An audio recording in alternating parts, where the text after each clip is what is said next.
नमस्कार दोस्तों।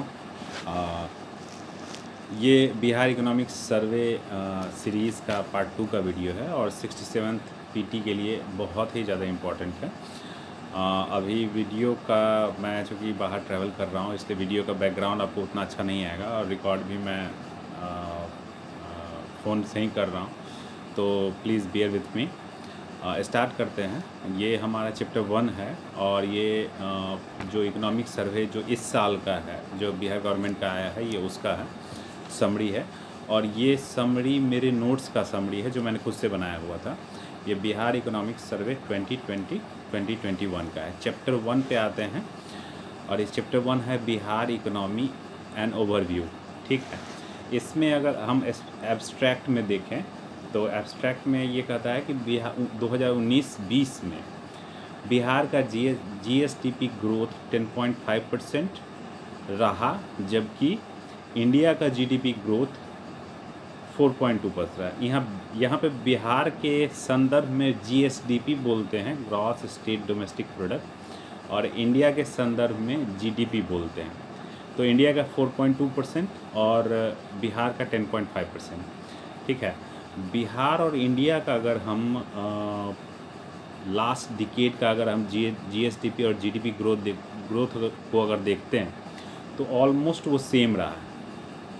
ठीक है, बिहार के अगर इकोनॉमी में देखें तो सबसे मोस्ट इम्पॉर्टेंट कंट्रीब्यूटर जो है अभी वो टर्शियरी सेक्टर है। और अगर स्ट्रक्चरल चेंजेस की बात करें तो स्ट्रक्चरल चेंज में प्राइमरी सेक्टर का कंट्रीब्यूशन बिहार के इकोनॉमी में घटा है। उसके बाद सेकेंडरी सेक्टर का ऑलमोस्ट कांस्टेंट रहा है और टर्शियरी सेक्टर का बढ़ा है। ठीक है, बट ये जो स्ट्रक्चरल चेंजेस हुए हैं ये पीपल का मूवमेंट जो होना चाहिए, जैसे प्राइमरी एग्रीकल्चर में से पीपल का परसेंटेज अगर घटा है तो उसको सेकेंडरी और टर्शियरी सेक्टर में जाना चाहिए, बट वैसा हुआ नहीं है। ठीक है, जो एजेंडा ऑफ डेवलपमेंट है वो बिहार गवर्नमेंट का है speedy and inclusive agenda of development. ठीक है, अगर हम देखें तो बिहार के डेवलपमेंट के लिए 7 निश्चय 7 रिजॉल्व्स जो हैं वो 2016-17 से चल रहे हैं और इनका जो पर्पस है वो है यंग जनरेशन को सेल्फ रिलायंट बनाना, यानी कि आत्मनिर्भर बनाना। ठीक है, अब अगर हम फिर से एक बार देख लें कि 2019-20 में प्राइमरी सेक्टर का जो ग्रोथ है, प्राइमरी सेक्टर मतलब एग्रीकल्चर एंड एलाइड एक्टिविटीज़ का, वो 3.6% है, जबकि इंडिया के केस में ये 3.9% है। सेकेंडरी और टर्शियरी सेक्टर की अगर हम बात करें तो बिहार के केस में जो ग्रोथ रेट है वो इंडिया से ज़्यादा है, बट प्राइमरी सेक्टर में ऐसा नहीं है। प्राइमरी सेक्टर इंडिया का ग्रोथ रेट 3.9% है, जबकि बिहार का ग्रोथ रेट 3.6% है। ठीक है, अब बिहार की अगर बात करें, बिहार का फिनांस है एफआरबीएम जो हमारा एक्ट है, fiscal responsibility and budget management act, ये उसको एडहेयर करता है। अब एफआरबीएम एक्ट के बारे में थोड़ा सा जान लीजिए कि 2003 में पास हुआ था ये, और ये कहता है कि जो फिस्कल डेफिसिट होना चाहिए वो 3% ऑफ जीडीपी या जीएसडीपी होना चाहिए। ठीक है, और फिस्कल डेफिसिट के को कह सकते हैं कि एक्सपेंडिचर जब अर्निंग से ज़्यादा होता है। ठीक है, अर्निंग में टैक्स या फिर अदर रेवेन्यू होता है, अगर एक्सपेंडिचर उससे ज़्यादा होता है तो बोलते हैं कि फिस्कल डेफिसिट है। थोड़ा सा हम सोशो इकोनॉमिक प्रोफाइल के बारे में देख लेंगे। ये डेटा थोड़ा सा रिपीटेटिव है क्योंकि ऑलरेडी काफ़ी लोग जानते हैं इसके बारे में, बट मैं ऐसे इसको प्रेजेंट कर रहा हूँ कि बिहार और इंडिया दोनों साथ साथ पैरेलली देखेंगे हम लोग। 2011 के हम डेमोग्राफिक स्टेटस की अगर बात करें तो पॉपुलेशन चलते हैं, बिहार का पॉपुलेशन 104.1 मिलियन और इंडिया का पॉपुलेशन 1210.6 मिलियन, यानी कि 10.4 करोड़ 121.06 करोड़। ठीक है, अगर हम सेक्स रेशियो की बात करें, फीमेल पर 1000 मेल्स, मतलब 1000 मेल्स पे कितनी फीमेल्स हैं, तो ये 2011 का नंबर है। बिहार के केस में ये नंबर है 918 और इंडिया के केस में 943। अगर चाइल्ड सेक्स रेशियो की बात करें तो बिहार का है 935 और इंडिया का है 919, मतलब कि जो सेक्स रेशियो है वो तो बिहार का कम है इंडिया से, बट जो चाइल्ड सेक्स रेशियो है 2011 का वो बिहार का ज़्यादा है इंडिया से। डेंसिटी की अगर बात करें तो डेंसिटी पर्सन्स कितने पर स्क्वायर किलोमीटर में कितने पर्सन्स हैं, तो बिहार में 1106 हैं 1106, और इंडिया में 382 हैं। अर्बनाइजेशन की अगर बात करें तो बिहार का अर्बनाइजेशन परसेंटेज है 11.3%, और इंडिया का जो अर्बनाइजेशन परसेंट है 31.2%। अगर डिकेडल ग्रोथ की, पॉपुलेशन के डिकेडल ग्रोथ की बात करें तो 25.1% है बिहार का, और 17.6% है इंडिया का।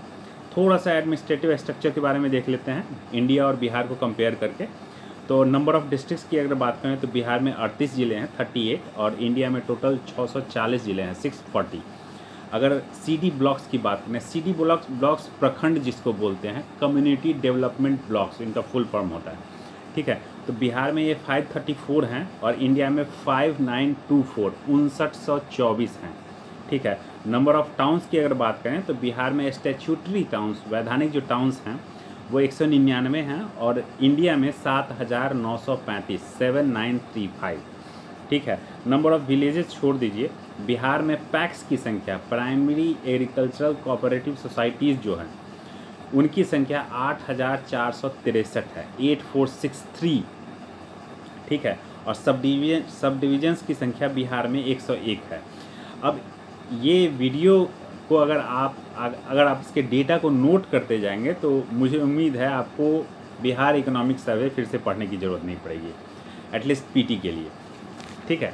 थोड़ा सा अगर हम बात करें, अगर डिकेडल सेक्स रेशियो मिनिमम कितना है और मैक्सिमम कितना है, तो बिहार में मुंगेर का सेक्स रेशियो सबसे कम है 876, जबकि मैक्सिमम सेक्स रेशियो गोपालगंज का है 1021, मतलब 1000 मेल्स पे 1021 फीमेल्स हैं 1021।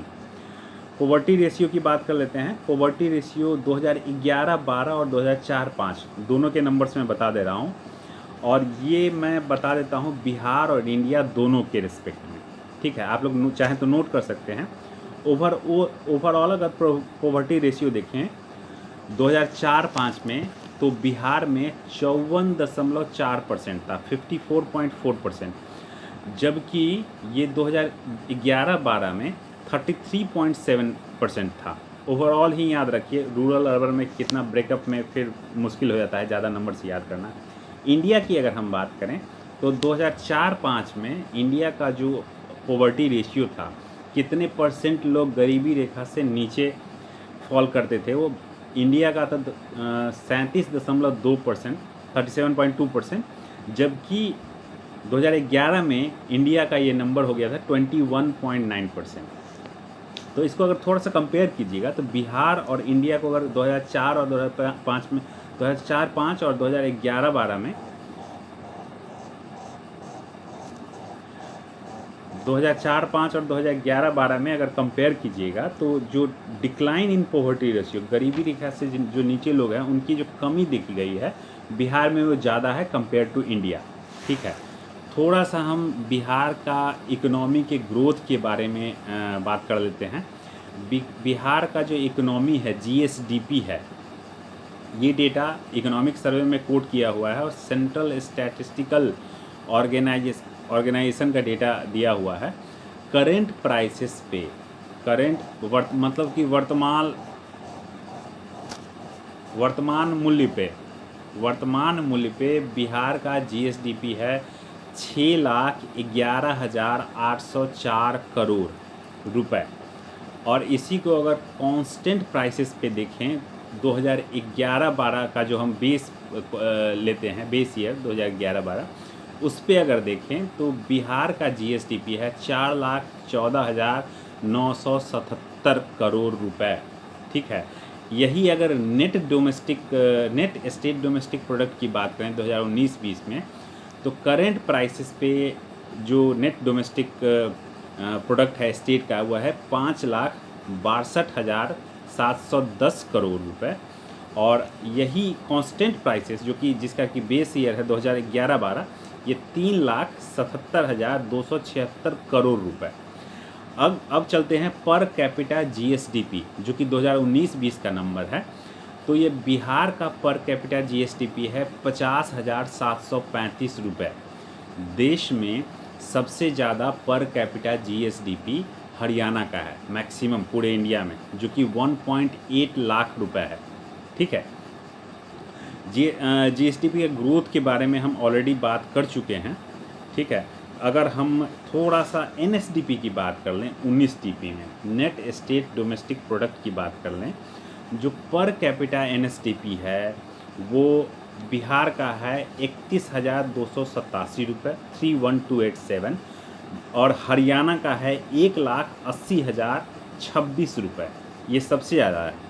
ठीक है, अगर हम पर कैपिटा एनएसडीपी को कंपेयर करें तो बिहार का जो एनएसडीपी है पर कैपिटा, वो नेशनल एवरेज के 31% से थोड़ा सा ऊपर है, मतलब ऑलमोस्ट 1/3 है। ठीक है, थोड़ा सा अब देखते हैं कि जो हमारा स्ट्रक्चरल कंपोजिशन है, इकोनॉमी का स्ट्रक्चरल कंपोजिशन है ओवरऑल ग्रॉस वैल्यू एडेड जीएसवीए में, तो बिहार में 2019-20 में प्राइमरी सेक्टर कॉन्स्टिट्यूट करता है 19.5%, सेकेंडरी सेक्टर कॉन्स्टिट्यूट करता है 20.3%, जबकि टर्शियरी सेक्टर कॉन्स्टिट्यूट करता है 60.2%। अगर हम देखें इसको कंपेयर करके, तो प्राइमरी और सेकेंडरी सेक्टर ऑलमोस्ट 20% करता है और टर्शियरी सेक्टर 60% करता है। बट यहाँ पे ध्यान देने वाली बात है कि पीटी में डायरेक्ट आपको क्वेश्चन पॉइंट वाइज पूछ के दे देता है कि प्राइमरी सेक्टर कितना कंट्रीब्यूट करता है बिहार के इकोनॉमी में, तो 19.5%। यही अगर इंडिया का देखें तो इंडिया में प्राइमरी सेक्टर 2019-20 में कॉन्स्टिट्यूट करता है 16.5%, सेकेंडरी सेक्टर कॉन्स्टिट्यूट करता है 28.2% और टर्शियरी सेक्टर कॉन्स्टिट्यूट करता है 55.3%।